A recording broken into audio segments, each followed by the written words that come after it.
Chhatrapati संभाजीनगरमध्ये online lottery सेंटरचा सुळसुळाट। शहरातल्या अनधिकृत 5 ऑनलाईन लॉटरी सेंटरवर पोलिसांची कारवाई। लाखो रुपये जप्त, अनेक आरोपी अटकेत। सोलापूरमधल्या उमराणी बंधारा तुडुंब भरलाय। महाराष्ट्र कर्नाटक राज्याच्या सीमेवर असलेल्या भीमा नदीवरील उभारडीत बंधाऱ्याची ही विहंगम दृश्य ड्रोन कॅमेरामध्ये कैद झाली। नागपूरच्या नेऊरवाडामध्ये वाघाच्या हल्ल्यात शेतकऱ्याचा मृत्यू। शेतीचं काम करत असताना वाघाचा शेतकऱ्यावर हल्ला। वन विभागाचे अधिकारी उपस्थित नसल्यानं नागरिक संतप्त आहेत। बीडच्या महावितरण कार्यालयाला तलावाचं स्वरूप। नदी नाल्यांचं पाणी महावितरण कार्यालयात शिरल्याचं चित्र आणि कार्यालयामध्ये कामकाजासाठी अधिकारी कर्मचाऱ्यांना अडचणींचा सामना करावा लागतोय। कृष्णा साखर कारखान्याचे अध्यक्ष डॉक्टर सुरेश भोसले यांच्या वाढदिवसानिमित्त शेतकरी मेळाव्याचं आयोजन। जयंत पाटील, दिलीपराव देशमुखांची मेळाव्याला उपस्थिती। डॉक्टर सुरेश भोसलेंचा जयंत पाटील, दिलीपराव देशमुखांकडून सत्कार।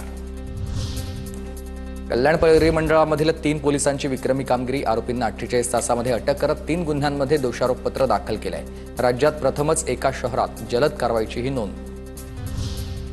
उल्हासनगरच्या कॅम्प 5 मध्ये युवकावर रफिक पार्सलवाल्यांनी बांबून हल्ला केल्याची घटना। हल्ल्यामध्ये युवक गंभीर जखमी झालाय। कामावर न आल्याचा राग ठेवून मारहाण केल्याची घटना। श्री गजानन महाराज यांची पालखी उद्या पंढरपूरकडे प्रस्थान करणार आहे। उद्या 700 वारकऱ्यांसह हरिनामाच्या गजरात पालखी पंढरपूरकडे प्रस्थान करेल।